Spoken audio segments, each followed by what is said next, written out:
प्यारे विद्यार्थियों, मैं सुनील गुप्ता, सहायक आचार्य भूगोल, देवनारायण राजकीय कन्या महाविद्यालय बयाना, भरतपुर। आज हम आपको विश्व की जनजातियों के संदर्भ में बताएंगे और विशेष रूप से एक एक करके हम उन पर फोकस करेंगे। जैसा कि आप अपने मोबाइल स्क्रीन पर इन चित्रों के माध्यम से देख रहे हैं, तो आपको लगभग ज्ञात हो ही गया होगा कि आज हम इस वीडियो के माध्यम से जिसे जनजाति का अध्ययन कराने जा रहे हैं वो विश्व में किन्हीं चुनिंदा स्थानों पर ही मिलती है और वो है एस्किमो। एस्किमो दुनिया भर में एक विशिष्ट क्षेत्र में मिलने वाली जनजाति है और वो विशिष्ट क्षेत्र है उत्तरी अमेरिका का उत्तरी क्षेत्र। उत्तरी अमेरिका का उत्तरी क्षेत्र में हम देख सकते हैं कि ये जो क्षेत्र है वो मुख्यतः कनाडा है और ये ग्रीनलैंड है जो दुनिया का सबसे बड़ा द्वीप है, और ये दरिया अलास्का है जो अमेरिका का ही एक राज्य है। तो ये उत्तरी अमेरिका का उत्तरी क्षेत्र जहाँ पर मुख्यतः एस्किमो का निवास क्षेत्र है। हालांकि ये जो क्षेत्र है, यदि इसमें भी हम किसी पर्टिकुलर क्षेत्र के बारे में तय कर दें तो ये जो क्षेत्र आप देख रहे हैं, इसे रेड लाइन से ऊपर वाला जो क्षेत्र है वो इस मानचित्र में शेडिंग के माध्यम से और एस्किमो का निवास क्षेत्र के रूप में प्रदर्शित किया गया है। इसी प्रकार दुनिया के मानचित्र पर हम रूस के क्षेत्र और स्कैंडिनेविया के क्षेत्रों को देखें तो वहाँ भी इस प्रकार टुंड्रा क्षेत्रों में जनजाति मिलती हैं, लेकिन उनका नाम भिन्न भिन्न जगहों पर भिन्न भिन्न है।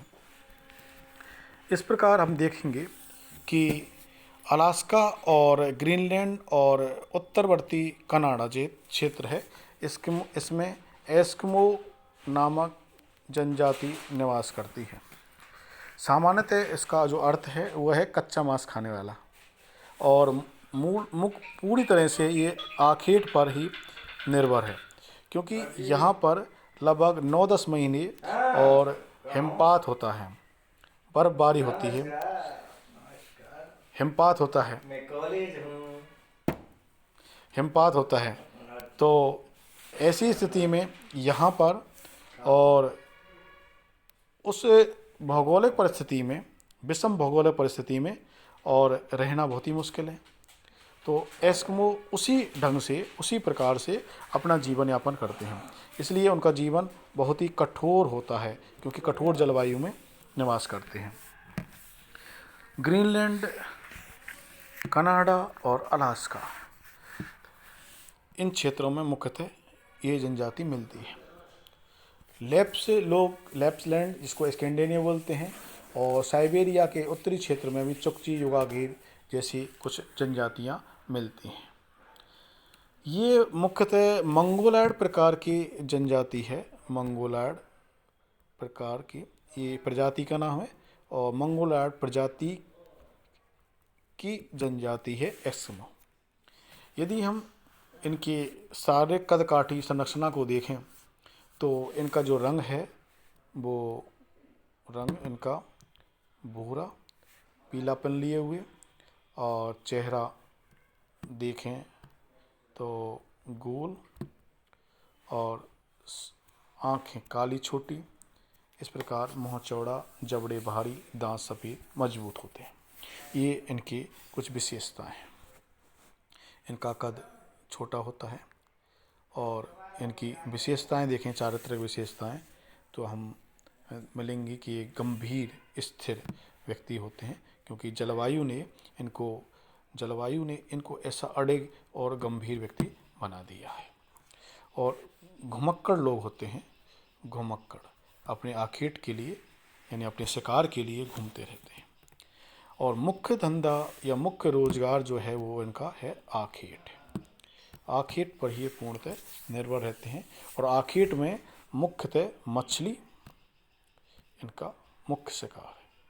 ग्रीष्म ऋतु में कई बार ये जब बर्फ़ पिघल जाती है तो व्हेल मछली का शिकार कर लेते हैं, अथवा रेनडियर और कैरिबो, इस प्रकार के जानवर भी उस एरिया में मिलते हैं जिनका ये लोग शिकार करते हैं। तो पहले हम देखेंगे कि शीतकालीन जो आखेट है वो कैसा होता है। इनका शीतकालीन आखेट, शीतकालीन जो आखेट है वो सामान्यतः तट के निकट होता है और ऐसी स्थिति में ये बर्फ़ में छेद करते हैं और जहाँ पर और मछली सांस लेती है तो मछली के यहाँ से छेद कर देते हैं और मछली जैसे नीचे है तो ऊपर से, और ये हारपून इनका भाला होता है, हारपून से उसका शिकार करते हैं। हारपून जो इसमें अभी आप देखोगे कि ये हारपून है, ये हारपून आप देख रहे हैं, इसमें फेंकने वाला भाला है ये, और ये ऊपर वाला हारपून है। तो हारपून से ये लोग अपना शिकार करते हैं कि छेद कर देते हैं बर्फ़ में, और जैसे नीचे है फिर मछली है, और जब ये मछली सांस लेती है तो पता लग जाता है और ऊपर से हारपून से ये लोग शिकार कर देते हैं। ये इसका शिकार करने का तरीका है। तो शिकार भी इस ढंग से दो प्रकार से ये लोग करते हैं और उसमें दे रखा है कि इसको माउपोक, यानी माउपोक में एक छेद करके करते हैं, और दूसरी विधि है इतरपोक, यानी माउपोक और इतरपोक, ये शिकार करने की विधि है। माउपाक और इतरपाक, इसमें जो इतरपाक है उसमें दो छिद्र किए जाते हैं, दो छिद्र किए जाते हैं, जिसमें एक व्यक्ति सील को खोजता है और दूसरा व्यक्ति हारपून लिए खड़े रहता है, यानी दो छेद करते हैं। जैसे ही एक व्यक्ति का इशारा मिलता है कि मत्स्य की कुछ मूवमेंट हो रहा है तो तुरंत ही दूसरा व्यक्ति भाला लेकर उसका शिकार कर देता है। तो इतरपाक और माउपाक में एक छिद्र वाले और दो छिद्र वाले शिकार के तरीके हैं। इसके बाद हम देखते हैं बसंतकालीन आखेट। बसंत काल में ये किस प्रकार आखेट करते हैं। तो ये लोग ये प्राय सील मछली का शिकार करते हैं, सील मछली का शिकार करते हैं। और जब ये मछली बसंत काल में जब थोड़ी थोड़ी बर्फ़ पिघल जाती है तो मछली धूप खाने के आती है, बाहर आती है, धूप खाने के लिए बाहर आती है, तो तब ये उसका शिकार कर लेते हैं। तो ये, और ऐसी स्थिति में ये अपने साथ, इनके साथ कुत्ते होते हैं जो इनकी मदद करते हैं मछलियों का शिकार करने। इसके अतिरिक्त इस ऋतु में कैरिबो और कस्तूरी बैल जो हैं और का भी शिकार किया जाता है। कैरिबो, जो जैसा भी मैंने आपको बताया था, कैरिबो और कस्तूरी बैल, इनका भी ये लोग शिकार करते हैं। और इससे इनसे जो इनके जो चमड़ा है उनसे नाव बनाते हैं, यानी कि इस ऋतु में, और नाव को बोलते हैं कयाक।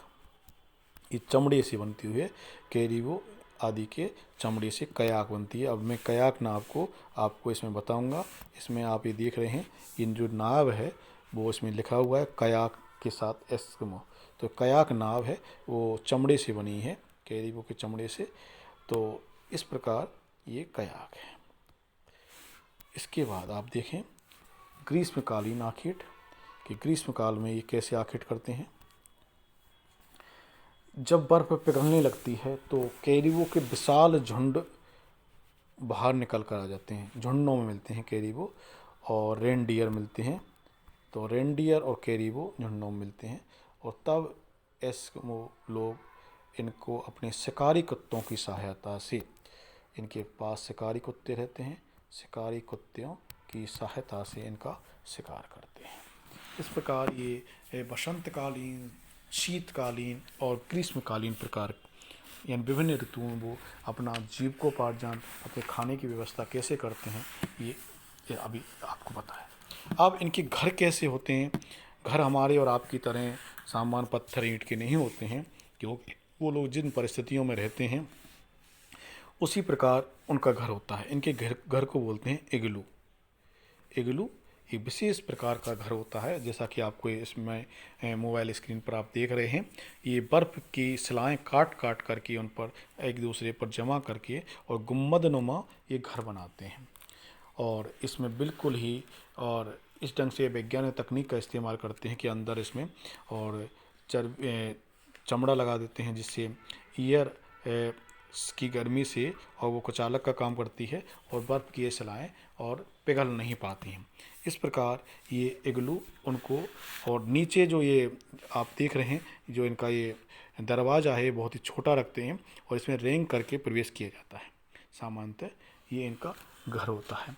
और लेकिन ग्रीष्म काल में ये तंबू लगा लेते हैं, तंबू लगाते हैं ग्रीष्म काल में, और उनको बोलते हैं ट्यूपिक। शीतकाल में इग्लू और ग्रीष्म काल में ट्यूपिक, ये इनकी व्यवस्था है। इसके बाद इनके जो कपड़े हैं, क्लॉथिंग है, किस प्रकार ये कपड़े पहनते हैं, तो ये मुख्यतः जो चमड़ा है, चमड़े के कपड़े पहनते हैं। और कैरियो का चमड़ा हो सकता है वो, और चमड़े के कपड़े पहनते हैं, चमड़े के कपड़े। अब वो कपड़े पहनते हैं चमड़े के, वो सील मछली का हो सकता है अथवा वो कैरियो का हो सकता है। इस प्रकार वो चमड़े के कपड़े पहनते हैं।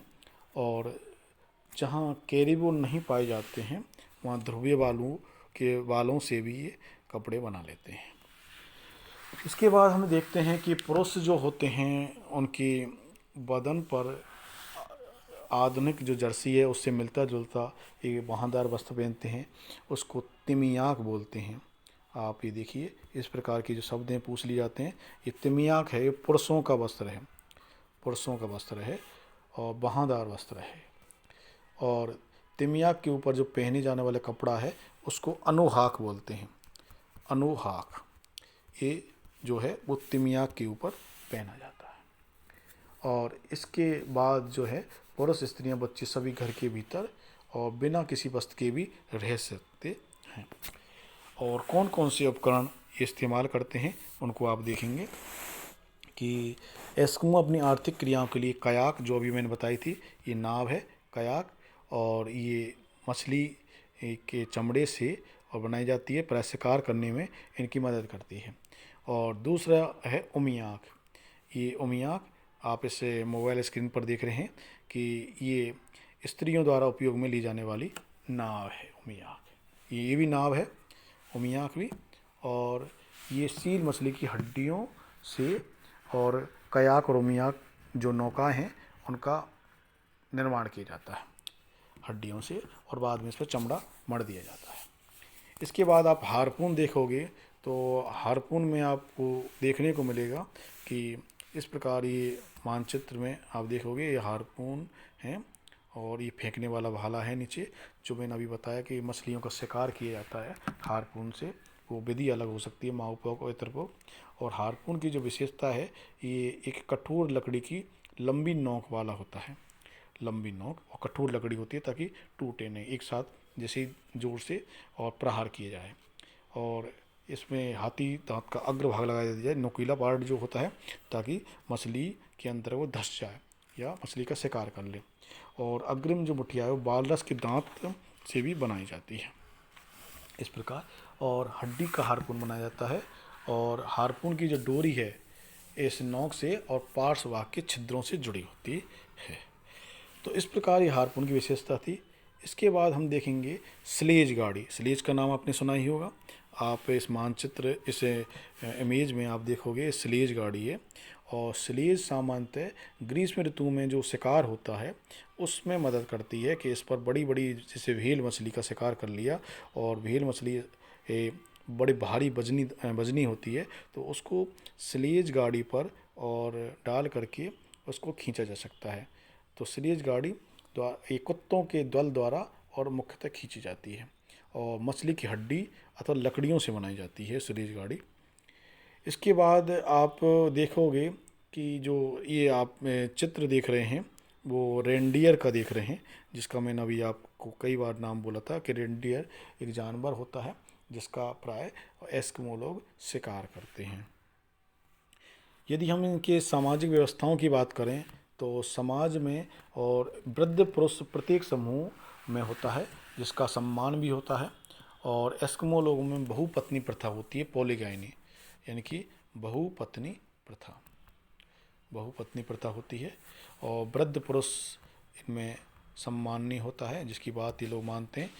यहाँ आज हमारे समाजों में भी ही वृद्ध पुरुष की बात को माना जाता है, सम्मान से देखा जाता है। इसके अतिरिक्त इनमें एस्किमो में साइबेरिया में मौन व्यापार चलता है।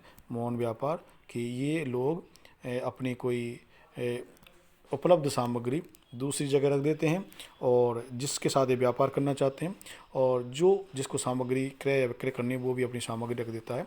और जब ये दोनों सामग्रियाँ बराबर हो जाती हैं तो दोनों पक्ष अपनी अपनी सामग्री को उठा लेते हैं बिना कुछ बोल चाले। तो ये साइलेंट ट्रेड, मौन व्यापार या गूंगा व्यापार होता है। ये लोग ऐसे क्षेत्रों में रहते हैं जो वातावरण की दृष्टि से बहुत ही भीषण और बहुत ही विषम प्रकार का जलवायु वाला क्षेत्र है, जहाँ बर्फ़ ही बर्फ़ है। लगभग 10 महीने 11 महीने बर्फ़ ही बर्फ़ है, और वो भी टेम्परेचर और ऋणात्मक टेम्परेचर रहता है। ऐसी स्थिति में और अपने आप को जीवित बनाए हुए हैं, तो ये विशिष्ट क्षेत्र में ये लोग रहते हैं, और जो वहाँ पर सामान्य व्यक्ति का पहुँचना बहुत ही अगम्य है। लेकिन वर्तमान में ये अमेरिकी लोगों के संपर्क में आए हैं, और इनसे इनमें कुछ परिवर्तन भी हो रहे हैं, जीवन शैली में भी बदलाव आ रहा है, और निकट भविष्य में और इन लोगों तक आधुनिक तकनीक भी पहुंचने लगेगी, ऐसी संभावना है। धन्यवाद।